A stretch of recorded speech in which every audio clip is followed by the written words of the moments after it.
শোষণের দিন শেষ হয়ে আসে, অত্যাচারীরা কবে আজ ত্রাসে।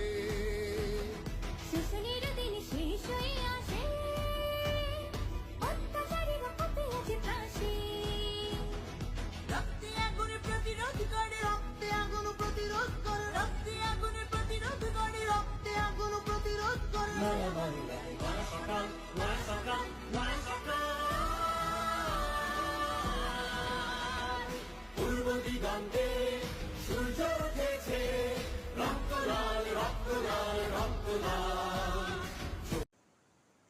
আসসালামু আলাইকুম, নতুন ভিডিওতে সবাইকে স্বাগতম।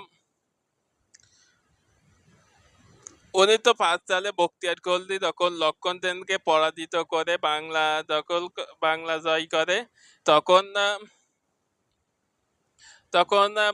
বখতিয়ার খলজি এবং কুতুবউদ্দিন আইবেক দিল্লি সুলতান এবং তার অধীনস্থ ছিল বখতিয়ার খলজি।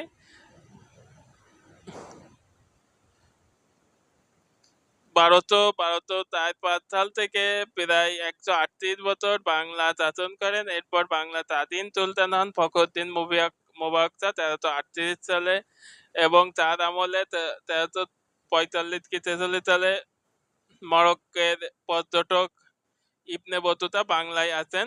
তিনি বাংলা স্বাধীন সুলতান। এরপরে বাংলা মানে তাদের স্বাধীন সুলতান থাকেন, এবং এরপরে বাংলা ভাষায় কথা বলে যারা, তাদেরকে নিয়ে একটা জাতি রাষ্ট্র হিসেবে গঠন করেন শামসুদ্দিন ইলিয়াস শাহ 1352 সালে। দেখেন ভাষা আন্দোলনের সাথে মিল আছে। 1952 সাল, 1352 সাল, 13, 14, 15, 16, 17, 18, 19, প্রায় 400 বছর পর বাংলা ভাষা আন্দোলন হয়। 1352 সালে তিনি বাংলা ক্ষুদ্র ক্ষুদ্র অঞ্চলকে গঠন করে তার নাম দেন বাংলা বা বাংলা অঞ্চল বা বাংলাদেশ। এই জন্য তাকে বলা হয় তাই বাংলা। শামসুদ্দিন ইলিয়াস শাহ।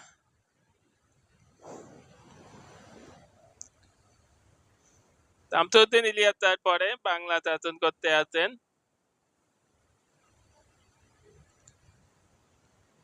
শামসুদ্দিন ইলিয়াস শাহ পরে বাংলা শাসনে আসেন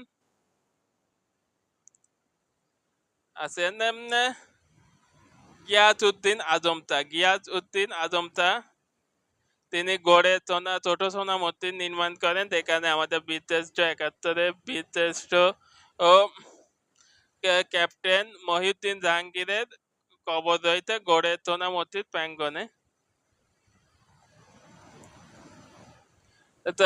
তার আমলে ভারতের কবি হাফিজের সাথে পরিচয় হয়, এবং গিয়াসউদ্দিন আজম শাহের সভাকবি ছিলেন শাহ মোহাম্মদ শগীর। এরপরে নুসরাত শাহ তিনি গড়ের বড় সোনামূর্তি নির্মাণ করেন। তারপরে আমি শের শাহ লিখেছি। শের শাহর আগে মোগল বাদশাহ হুমায়ুন কিছুকাল এখানে বসবাস করে বাংলা শাসন করেন, এবং বাংলার নাম দেয় জান্নাতাবাদ। এবং মুঘল বাদশাহ হুমায়ুন চৌসার যুদ্ধে শের শাহর নিকট পরাজিত হলে শের শাহ আফগান শাসক তিনি বাংলায় তার শাসনকর্তা হিসেবে অধিষ্ঠিত হন, এবং শের শাহ তখন এবং তিনি দিল্লিতে এক পর্যায়ে তিনি দিল্লি শাসনও হন। মুঘল বাদশাহ হুমায়ুন প্রায় 15 বছর ইরা পারত্যে ছিলেন, এবং শের শাহ বাংলায় এই দিল্লির শাসন চলাকালীন দাম মুদ্রা চালু করেন, কাবুয়াতি প্রথা, তারপরে তরকি আজমি রোড নির্মাণ করেন, এবং ঘোড়ার ডাক ব্যবস্থা চালু করেন। শের শাহর আমলে প্রথম। এই ছিল বাংলায় স্বাধীন সুলতানি আমল এবং মুঘল আমল।